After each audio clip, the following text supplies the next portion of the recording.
சாதாரண பப்ல நடந்த சண்டைக்கு குண்டா சட்டமா? 2 கேங் மோதிக்கிறாங்க, அடிச்சுக்கிறாங்க. அதை பத்தி தமிழ்நாடே பேசிட்டு இருக்கா. இந்த ஒரு சண்டையில இவ்வளவு விஷயங்கள் வெளியே வந்திருக்கா. இதெல்லாம் என்ன அப்படின்றத டீடைல்டா பார்ப்போமா? இது FIR 335/2025 ஓட கிரைம் ரிப்போர்ட். இது உங்க ப்ரோவோக் நியூஸோட new show Provoke crime files. சென்னையில ரொம்பவே பரபரப்பா பேசப்பட்டுட்டு வந்துட்டு இருக்க விஷயம் என்ன அப்படின்னு பார்க்கும்போது, நுங்கம்பாக்கத்தில் இருக்கக்கூடிய ஒரு தனியார் பப்ல நடந்த ஒரு மிகப்பெரிய கலவரம், ஒரு சம்பவம் அப்படின்னு தான் வந்து சொல்லணும். சாதாரண ஒரு வாய் தகராறுல ஆரம்பிச்ச இந்த ஒரு சம்பவம் அடிதடியா மாறி, அதன் பிறகு அவங்களுடைய பின்னணியை விசாரிக்கும் போது மணி ஸ்கேம், ஜாப் ஸ்கேம், சீட்டிங் அப்படின்னு பெரிய பெரிய விஷயங்கள்லாம் இதுக்குள்ளே வந்து இப்போ கடைசியில் குண்டாஸில் வந்து நிற்குது. அப்படி என்னாச்சு அப்படின்னு கேட்குறீங்களா? அதை பற்றி இப்போ டீட்டெயில்டாக நான் உங்களுக்கு வந்து சொல்கிறேன். பப் அப்படின்னு சொன்னாலே பல பேருக்கும் late night parties, drinks, relaxation, chill பண்ணுறதுக்கான ஒரு இடமா தான் இருக்கும்னு நினைப்பீங்க. ஆனால் இப்போது சமீபத்தில் பப் அப்படின்னு சொன்னாலே அந்த ஒரு இடம் கட்ட பஞ்சாயத்து, வெட்டுக்குத்து, அடிதடி, ரத்த கலவரம் அப்படின்னு இந்த மாதிரியான விஷயங்கள் நடக்கக்கூடிய ஒரு இடமாவே மாறிடுச்சுன்னு தான் சொல்லணும். அதுக்கேற்ற மாதிரியான ஒரு சம்பவம் தான் இப்போ சென்னையில் ரொம்பவே பேசப்பட்டுட்டு வந்துட்டு இருக்கு. அதாவது மே 22 அன்னைக்கு சென்னை நுங்கம்பாக்கத்தில் இருக்கக்கூடிய லார்ட் ஆஃப் த ட்ரிங்க்ஸ் அப்படின்ற பப்புக்கு ஒரு 2 கேங் வந்து போயிருக்காங்க. அதில் ஒரு கேங்கில் வந்து பார்த்தீங்கன்னா ராஜா, தீபக் சுரேஷ், பிரசாந்த், கணேஷ்குமார், பிரேம்குமார், ஜானகிராமன், தனசேகரன் அப்படின்னு சொல்லிட்டு பெரிய பெரிய பிஸ்னஸ்மேன், அதிமுக நிர்வாகிகள் அப்படின்னு சொல்லிட்டு இவங்க எல்லாரும் ஒன்றா சேர்ந்து அவங்களுடைய வீக்கெண்டை என்ஜாய் பண்ணியிருக்காங்க. அண்ட் டான்ஸும் ஆடியிருக்காங்க குடி போதையில். இதே சமயத்தில் அங்கே இன்னொரு கேங்கும் இருந்திருக்காங்க. அதாவது ரிட்டையர்ட் ADSPயோட மகனான செல்வபாரதியும் அவங்களுடைய நண்பர்களுமே வந்து இருந்திருக்காங்க. இந்த 2 கேங்குமே லார்ட் ஆஃப் த ட்ரிங்க்ஸ் அப்படின்ற பப்பில் அவங்களுடைய வீக்கெண்டை என்ஜாய் பண்ணிட்டு வைப் பண்ணிட்டு இருந்த இந்த நேரத்தில் தான் அந்த ஒரு சம்பவமே வந்து ஆரம்பிச்சிருக்கு.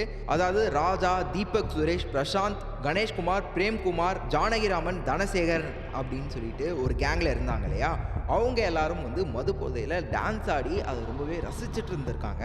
அப்போது அந்த அணியில் ரொம்பவே வயதில் பெரியவரான ஜானகிராமன் வந்து டான்ஸ் ஆடியிருக்காரு. அவர் டான்ஸ் ஆடுறத பார்த்த ரிட்டையர்ட் ADSPயோட மகனான செல்வபாரதியும் அவங்களுடைய நண்பர்களும் நக்கல் அடிச்சிருக்காங்க. கிழப்பையனுக்கு என்னடா ஆட்டம், 72 வயசுல இப்படி ஆடுறானே அப்படின்னு நெக்கலா கிண்டல் பண்ண.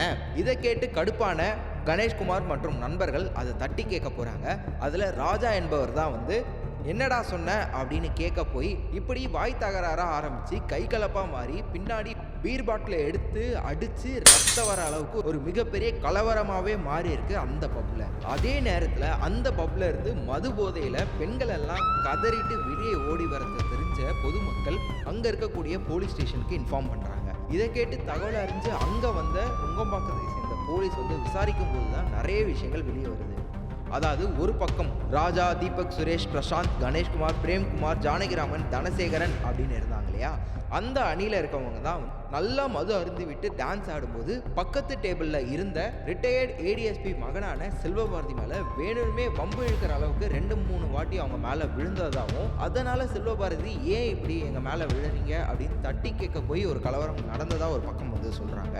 இன்னொரு பக்கம் ரிட்டையர்ட் ADSPயோட மகன் செல்வபாரதி தான் 72 வயசில் இந்த கிழவனுக்கு ஏன் இந்த ஆட்டம் கேட்குது அப்படின்னு கிண்டல் பண்ண போய் இந்த கலவரம் நடந்ததாகவும் வந்து சொல்கிறாங்க. லார்ட் ஆஃப் த ட்ரிங்க்ஸில் மேனேஜராக இருக்கக்கூடிய வெங்கட்குமார் ஒரு கம்ப்ளைண்ட் கொடுத்துருக்காரு. அந்த கம்ப்ளைண்டோட FIR காப்பி இப்போ நமக்கு கிடைச்சிருக்கு. அந்த FIRல என்ன இருக்கு அப்படின்னு பார்க்கும்போது, அதாவது இந்த ராஜா, தீபக் சுரேஷ், பிரசாந்த் அந்த கேங் இருக்காங்க இல்லையா, அந்த கேங் தான் வந்து டான்ஸ் ஆடிட்டு இருக்கும்போது பக்கத்தில் டேபிளில் இருந்தக்கூடிய ரிட்டையர்டு ADSP மகனான செல்வபாரதி மேலே போய் வம்பு இழுக்கிற அளவுக்கு ஒரு 4-5 தடவைக்கு மேலே விழ, முதல்ல செல்வபாரதி ஏன் அப்படின்னு தான் வந்து கேட்டிருக்காரு.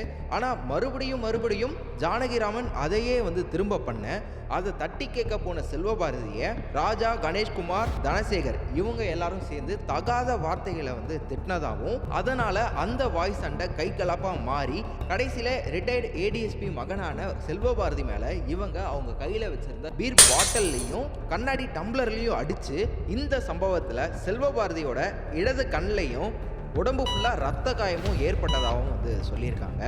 கூடவே அவங்களுடைய பார்ல இருந்த ஷோகேஸ், சேர், டேபிள் அப்படின்னு பொருள் சேதமும் ஏற்பட்டதா லார்ட் ஆஃப் த ட்ரிங்க்ஸ் பப்ல இருக்கக்கூடிய மேனேஜரான வெங்கட்ராமன் அவர்கள் வந்து கேஸ் கொடுத்துருக்காங்க. இது தொடர்பாக இந்த FIRம் வந்து போடப்பட்டிருக்கு. இது மட்டும் இல்லாமல் இந்த வழக்கு சம்பந்தப்பட்ட ஒரு சில பேரையும் வந்து காவல்துறை வந்து கைது பண்ணியிருக்காங்க.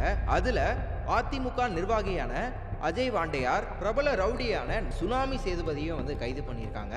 அந்த பப்ல இருந்த கணேஷ்குமார் அவர்கள், பிரேம்குமார் அவர்கள், பிரசாந்த் அவர்கள் அப்படின்னு சொல்லிட்டு இவங்களையும் வந்து கைது பண்ணியிருக்காங்க. கணேஷ்குமார் அவர்களுடைய மனைவியான பிரபல சின்னத்திரை நடிகையான ரோஜா ஸ்ரீ அவர்களுமே வந்து ஒரு கம்ப்ளைண்ட்டை வந்து ரைஸ் பண்ணியிருக்காங்க. அந்த கம்ப்ளைண்ட்டில் என்னோட கணவரான கணேஷ்குமார் அவர்கள் எந்த ஒரு மதுபானத்தையும் அருந்த மாட்டார், அவர் ரெட்புல் மட்டும்தான் குடிப்பார், அவர் ஒரு டீ டோட்லர் அப்படின்னு சொல்லியிருக்காங்க. அது மட்டும் இல்லாமல் காவல்துறை தேவையில்லாமல் என்னோட வீட்டில் ரைட் பண்ணதாகவும், வீட்டில் இருந்த 1.5 லட்ச ரூபாய் ரொக்க பணத்தையும் கூடவே கொஞ்சம் நகையும் எடுத்துக்கிட்டாங்க அப்படின்ற மாதிரி கம்ப்ளைண்ட்டும் பண்ணியிருக்காங்க. இது தாண்டி அஜய் வாண்டையார், பிரசாந்த் இவங்க மேலெல்லாம் வந்து நிறைய மோசடி கேசஸும் வந்து ஆட் ஆகிருக்கு. அதாவது இவங்க 2 பேரும் பல பேர்கிட்ட வந்து கிட்டத்தட்ட 2.5 கோடி ரூபாய் அளவுக்கு வந்து பண மோசடி பண்ணியிருக்காங்க. அதாவது உங்களுக்கு கண்டிப்பாக கவர்மெண்ட் ஜாப் வாங்கி தரேன் அப்படின்னு சொல்லிட்டு இந்த மாதிரியான மணி ஸ்கேம், ஜாப் ஸ்கேம், சீட்டிங்லாம் வந்து பண்ணியிருக்காங்க. இது கூடவே ஒரு சில போலீஸும் வந்து மாட்டியிருக்காங்க. அதாவது இந்த கேங்கு கூட வந்து பார்த்தீங்கன்னா கோவையை சேர்ந்த ஒரு எஸ்ஐக்கும் ஒரு கான்ஸ்டபிளுக்கும் தொடர்பு இருந்ததா அவங்களையும் வந்து கைது செய்திருக்காங்க. இதெல்லாம் தாண்டி இப்போ இந்த ஒரு வழக்கு குண்டாஸில் வந்து நின்று இருக்கு. குண்டாஸ் என்ன அப்படின்னு பார்க்கும்போது, ஒருத்தர் ஒரு குற்றம் செஞ்சு மாட்டிக்கிட்டாரு அப்படின்னா அவர் மேலே ஏன் குண்டாஸ் போடுறாங்கன்னா, அந்த ஒரு தனிநபர் வெளியே போனால் அவங்களால தொடர்ந்து நிறைய குற்றங்கள் நடக்கும் அப்படின்ற ஒரு முன்னெச்சரிக்கை காரணமாக தான் அவங்க மேலே குண்டாஸ் போடுவாங்க. அதனால அவங்களுக்கு 1 ஆண்டு காலம் வரைக்கும் எந்த ஒரு பயிலும் கிடைக்காது. அதனால தான் அவங்க மேலே குண்டாஸ் ஆக்ட் போடப்பட்டிருக்கு. இது மட்டும் இல்லாமல் குண்டாஸ் ஆக்டில் இருக்கவங்க ஒரு சில டேர்ம்ஸ் அண்ட் கண்டிஷன்ஸோட வெளியே போனாலும் அதை அவங்க மீறிட்டா அவங்களுக்கு மறுபடியும் 2 ஆண்டு காலம் வரைக்கும் சிறை தண்டனை கிடைக்கும் அப்படின்றது தான் இந்த ஒரு குண்டாஸ் ஆக்ட். இப்போ இந்த கேங் மேல 3 எஃப்ஐஆர் வந்து போட்டிருக்காங்க. அதுல 2 எஃப்ஐஆர் நுங்கம்பாக்கம் போலீஸ் ஸ்டேஷன்ல இருந்தும், ஒரு எஃப்ஐஆர் மயிலாப்பூர் ஸ்டேஷன்ல இருந்தும் வந்து போட்டிருக்காங்க. நுங்கம்பாக்கத்துல என்ன 2 எஃப்ஐஆர் போட்டிருக்காங்க அப்படின்னு பார்க்கும்போது, முதல் எஃப்ஐஆர் வந்து அட்டெம்ப்ட் மர்டர், அசால்ட் அப்படின்னு சொல்லிட்டு இந்த ஒரு எஃப்ஐஆரும், இன்னொரு எஃப்ஐஆர்ல ஃபினான்ஷியல் ஃப்ராட் அப்படின்னு வந்து ஃபைல் பண்ணியிருக்காங்க.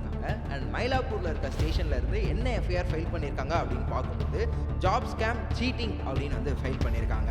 இதெல்லாம் தாண்டி அஜய் வாண்டியார், பிரசாந்த், பிரபல ரவுடியான சுனாமி சேதுபதி அப்படின்னு சொல்லிட்டு இவங்க எல்லாரும் பாண்டவாஸ் அப்படின்ற ஒரு குரூப்பை வாட்ஸ்அப்பில் கிரியேட் பண்ணி, இனிமே சென்னையே நம்மளுது தான், நம்ம கண்ட்ரோலில் தான் சென்னையே இருக்க போது, எல்லாமே நம்மளுது தான் அப்படின்னு சொல்லிட்டு பேசியதாகவும், ஒரு மிகப்பெரிய கட்ட பஞ்சாயத்தை ஃபார்ம் பண்ணதாகவும் ஒரு சில விஷயங்கள் போலீஸும் வந்து கண்டுபிடிச்சிருக்காங்க. இதனால் அவங்க மேலே குண்டாஸும் பாஞ்சிருக்கு. இவங்களை எந்தெந்த செக்ஷன் கீழே அரெஸ்ட் பண்ணியிருக்காங்க அப்படின்னு பார்க்கும்போது, பிஎன்எஸ் அதாவது பாரதிய நியாய சன்ஹிதா செஷன் 191/2 இதன்படி அந்த கலவரத்தில், அதாவது அந்த சண்டையில் கலந்துக்கிட்ட இல்லை அங்கே இருந்த ஒவ்வொருத்தர் மேலேயும் மினிமம் 2 வருஷம் ஜெயில் இல்லைனா ஃபைன், அப்படி இல்லைனா இது ரெண்டுமே வந்து இருக்கும் அப்படின்னு வந்து சொல்லியிருக்காங்க.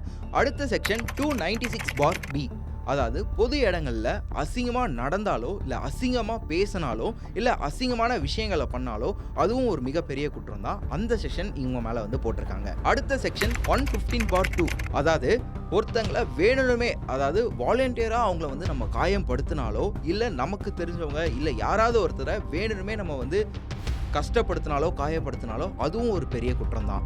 அடுத்த செக்ஷன் 118/1 அதாவது ஆபத்தான ஆயுதம், அதாவது துப்பாக்கி, கத்தி, தீ, விஷம், வன ஆயுதம் இல்லைனா நம்மளுடைய விலங்குகளை வச்சு அவங்கள தாக்கினாலும் அதுவும் ஒரு மிகப்பெரிய குற்றம் தான். குறைஞ்சபட்சம் அவங்களுக்கு 3 ஆண்டு சிறை தண்டனை இல்லைனா 20,000 அபதாரம், அதாவது ஃபைன் கிடைக்கும்னு சொல்றாங்க. இல்லைனா சம்டைம்ஸ் ரெண்டுமே அவங்களுக்கு வந்து கிடைக்கும்னு சொல்லியிருக்காங்க. அடுத்த செக்ஷன் 109 அதாவது அட்டம் மர்டர், யாரையாவது நம்ம கொலை செய்ய முயற்சி செஞ்சா இந்த செக்ஷன் அவங்க மேல போடுவாங்க. இது ரொம்பவே கடுமையான குற்றம் அப்படின்னே சொல்லலாம். அடுத்த செக்ஷன் 324/4 இந்த செக்ஷன் எதுக்கு போடுவாங்க அப்படின்னு பார்க்கும்போது, சொத்துக்களை சேதாரம் பண்ணுறது, அதாவது அங்கே இருக்கக்கூடிய இடமா இருக்கலாம் இல்லை ப்ராப்பர்ட்டியாக இருக்கலாம், அதை நம்ம வந்து சேதப்படுத்துகிற விதத்தில் அவங்க நமக்கு வந்து சிறை தண்டனையோ இல்லை ஃபைனோ வந்து போடுவாங்க. அது நம்ம எந்த அளவுக்கு அங்கே இருக்க சொத்தை சேதம் பண்ணியிருக்கோம் அப்படின்றத பொறுத்து தான் வந்து கொடுப்பாங்க. அடுத்த செக்ஷன் 351/3 அதாவது இந்த செக்ஷன் இந்த கேஸ் எதுக்கு போடுவாங்க அப்படின்னா கொலை மிரட்டல்னு வந்து சொல்லலாம். அதாவது யாராவது ஒருத்தரை நம்ம வந்து பயம்படுத்தினாலோ இல்லை கொலை பண்ணிடுவேன்னு அப்படின்னு பயம்படுத்தினாலோ இல்லை அவங்களுக்கு வந்து ஒரு பெரிய காயத்தை ஏற்படுத்தினாலோ இல்லை அவங்களுடைய சொத்துக்கு தீ வச்சு இல்லை அவங்க சொத்தை அழிச்சாலோ இந்த ஒரு கேஸ் வந்து போடுவாங்க. இந்த கேஸில் மினிமம் 7 வருஷம் வரைக்கும் சிறை தண்டனை கிடைக்கும், இல்லை ஒரு மிகப்பெரிய அமௌண்ட்டை ஃபைனாகவும் போடுவாங்க. சம்டைம்ஸ் இது ரெண்டுமே ஒருத்தருக்கு வந்து கிடைக்க வாய்ப்பு இருக்குது. இந்த கேஸும் வந்து போட்டிருக்காங்க. ஒரு சாதாரணமாக வாய் தகராறுல ஆரம்பித்த ஒரு விஷயம் இப்போ எஃப்ஐஆர் குண்டாஸ் வரைக்கும் போய் வந்து நின்று இருக்கு. இது எல்லாத்துக்கும் முக்கியமான காரணமாக இருந்த ஒரு விஷயம் அப்படின்னா அது மது அப்படின்னு தான் சொல்லணும். ஒருத்தர் மது போதையில் ஆட போய் அதை இன்னொருத்தர் மது போதையில் கேட்க போய் கடைசியில் அது ஒரு 2 கேங்குக்கு கை கலப்பாக மாறி ரத்த வெள்ளத்தில் அந்த சம்பவம் முடிஞ்சது மட்டும் இல்லாமல் இப்போ எஃப்ஐஆர் கேஸ் குண்டாஸ் அப்படின்னு சொல்லிட்டு இவ்வளோ பெரிய விஷயத்தில் வந்து நின்று இருக்கு. இப்போதைக்கு கிடைச்சிருக்க தகவல் இதுதான். இன்னும் போலீஸ் தொடர்ந்து இன்வெஸ்டிகேஷன் பண்ணிகிட்டே தான் இருக்காங்க. இது மூலயமா இன்னும் பல திடுக்கிடும் தகவல் வந்து கிடைக்கும் அப்படின்னு சொல்லிட்டு வந்துட்டு இருக்காங்க. பொறுத்திருந்து பார்ப்போம். இப்போ வரைக்கும் சட்டம் தன் கடமையை வந்து செஞ்சுட்டு இருக்கு, இன்னமும் செய்யும் அப்படின்றத